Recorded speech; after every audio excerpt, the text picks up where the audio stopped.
eu acho que o trabalho do Alan Moore, esse escritor magão inglês, é muito interessante a obra dele, é muito legal, muito iniciática, cheia de elementos herméticos, vale a pena muito ser conhecida, tá? A obra de Alan Moore. Ele nasceu, ele está vivo, ele tem, você vê, ele é novo, ele tem 70 anos, nascido em 18 de novembro de 53, Northampton, de Northampton, escorpiano, é a cara dele de escorpiano. Escorpião é o signo, quem for de escorpião aí, né? Escorpião é o signo dos magas. Signo é o signo que representa a alquimia, que representa a magia. Por isso que o escorpião é o signo que representa a morte e a regeneração, a ressurreição. Então, todo esse processo da jornada do herói tem uma ligação muito forte com todos os signos, né? Mas escorpião representa um umbral, né? um dos umbrais dentro da jornada do zodíaco. Tá? Dentro da jornada dentro do zodíaco, o escorpião é um. Né? É aquele momento, é como o momento em que a Branca de Neve morre. Ela morre, mas ela não está morta. A gente sabe que ela não está morta, ela está só aparentemente morta. A morte é uma ilusão. Né? Aí ela é despertada pelo príncipe que representa o que? O espírito, que representa a alma, o espiritual, a trindade superior, despertando o inferior, né? O eu superior despertando o eu inferior. Tá? Escorpião. Só fazendo essa parte. As obras principais, gente, do Alan Moore, do Inferno, V de Vingança, Watchmen, Batman, A Piada Mortal. Tá? Escreveu também um livro, A Voz do Fogo, que eu não li ainda, comprei recentemente, quero ler. Dos desses, o que eu mais gosto é V de Vingança, o V for Vendetta. As histórias do Alan Moore, algumas delas foram filmadas, ele não gostou de nenhuma das adaptações das obras dele. Do Inferno é um filme com o Johnny Depp, que é mais ou menos. O Watchmen é um filme bom, eu gosto, acho bem legal. E V de Vingança é fantástico. V de Vingança é um filmaço também. Eu dei um destaque aqui para o V de Vingança, o V for Vendetta. E aqui algumas pérolas, algumas citações aqui, né, do V de Vingança. Você usa tanto uma máscara que acaba se esquecendo de quem você é. Então, olha aí, a personalidade, ele é retratado o quê? Por uma máscara. A máscara é a personalidade, é o eu inferior. É o eu inferior que se considera o eu superior. Ele toma o lugar do eu superior, e o eu superior, que é o nosso espiritual, que é nossa ideia, a ideia que nos criou, o nosso arquétipo, fica lá escondido. Né? E aí todos nós achamos que isso não existe. O que existe é realmente só a nossa personalidade. E a nossa personalidade nada mais é do que uma máscara. Tanto que a própria palavra também, gente, eu gosto muito de estudar a etimologia das palavras. Eu sou da eubiose, da Sociedade Brasileira de Eubiose, já há 16 anos, é a escola de iniciação da qual eu faço parte, e o professor Henrique José de Souza, que é o fundador da eubiose, ele nos recomenda muito o estudo da etimologia das palavras. E aí nós, estudando a etimologia, a origem das palavras, nós conseguimos chegar mais perto da essência do que elas querem, do que elas realmente significam. Porque hoje em dia, como nós estamos num ponto de materialidade, mas muito, muito forte, estamos muito focados nessa realidade meramente material e física, as palavras elas acabam perdendo, elas acabam se esvaziando. Elas acabam perdendo a sua essência. Tá? Então, veja, eu estou falando isso porque personalidade vem de persona, e persona em grego significa o quê? Máscara. Então, são as máscaras.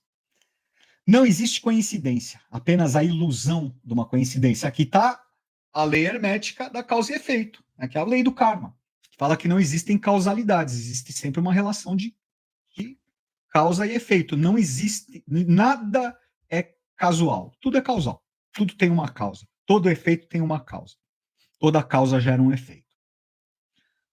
Vejam aqui ele falando: o que fizeram comigo me criou. É um princípio básico do universo que toda ação cria uma reação igual e oposta. Tá aí, novamente, a lei da causa e efeito, princípio da causa e efeito, a lei do karma.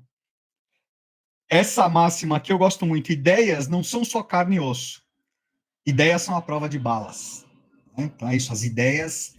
Eu tô falando, olha que coisa fantástica. Eu não estava falando das ideias, o mundo das ideias, que Platão se referia, né, que é o mundo dos arquétipos. Isso é o que é imortal. Por isso que os mitos são eternos, por isso que os mitos são atemporais.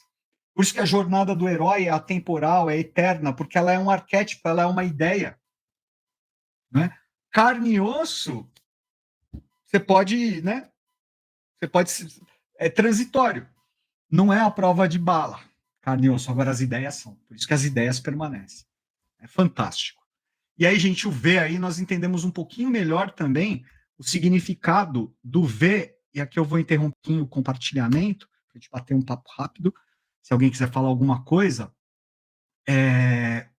o V, né? O V da vingança, o 5. O V ele representa representa dentro dos algarismos romanos o número 5. Número 5.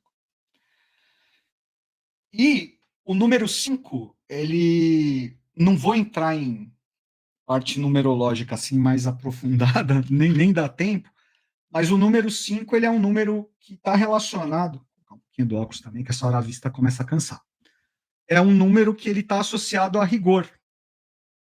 Vou dizer aqui, pelo amor de Deus, né? E falar, eu nasci no dia 5 e aí? Eu sou o V de vingança? Gente, a polaridade está presente em tudo. A polaridade é também uma das 7 leis herméticas. A polaridade. Tá? Mas o 5 o 5 é rigoroso.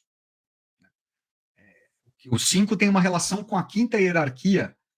A quinta hierarquia, que nós chamamos de hierarquia angélica, hierarquia de Vênus, que é a hierarquia dos.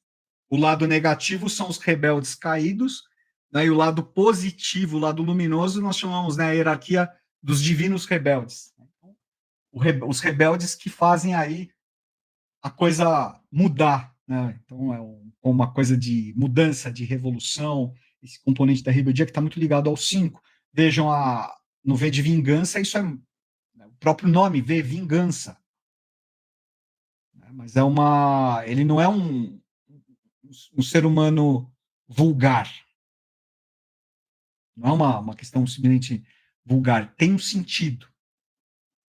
Tá? E o V da vingança também é o quê? É o V do vencedor, é o V da vitória.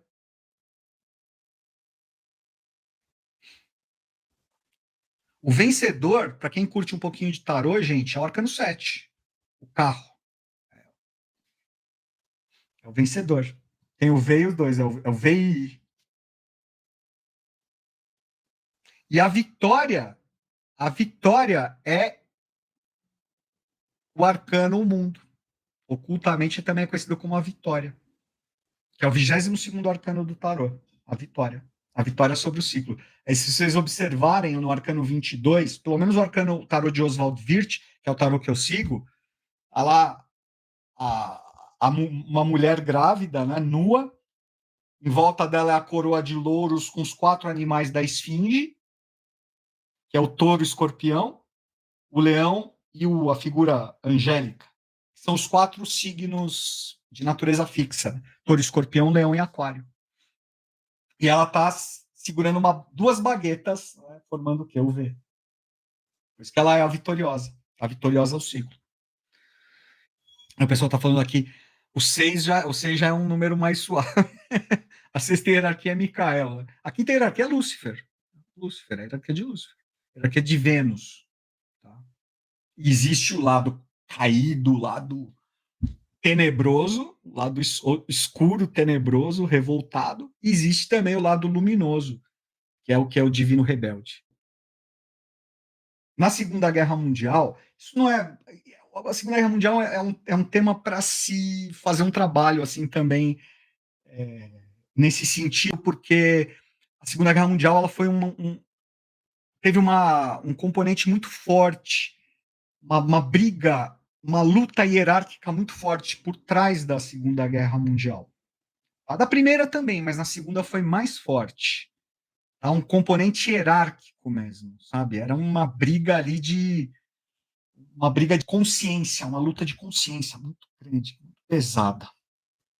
E veja que o próprio, sim, o nazismo era repleto, né, de elementos ocultos ali, que estão evidentes, né, o próprio símbolo. O nazismo, eles tomaram ali um símbolo que, na verdade, é um símbolo sagrado, que é a cruz, na verdade, que eles usavam não era a suástica, é a sovástica. A cruz suástica, ela representa a evolução, a cruz da evolução, e a sovástica, que era utilizada por Hitler, né, pelos nazistas, era invertida, que significa involução, destruição. Então é o construins e destruins, né, que são as duas faces dentro do jogo da polaridade, construção e destruição. Então o Hitler era a face da destruição, por isso que usava a sovástica, que era um símbolo de evolução. Involução, perdão.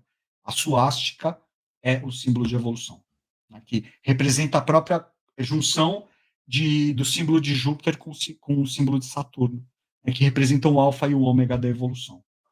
Tá? Mas então, gente, o que aconteceu? Lembram do símbolo que Winston Churchill adotou? O V da Vitória? Vocês acham que isso foi casual? Isso aqui é um mudra. Um mudra. Winston Churchill, logicamente, ele foi orientado. Ele era um ser especialíssimo também, Winston Churchill. Não era um ser humano vulgar, não era um ser humano comum, era um ser humano de consciência. Tá? E ele tinha o V, então, o V da Vitória, né?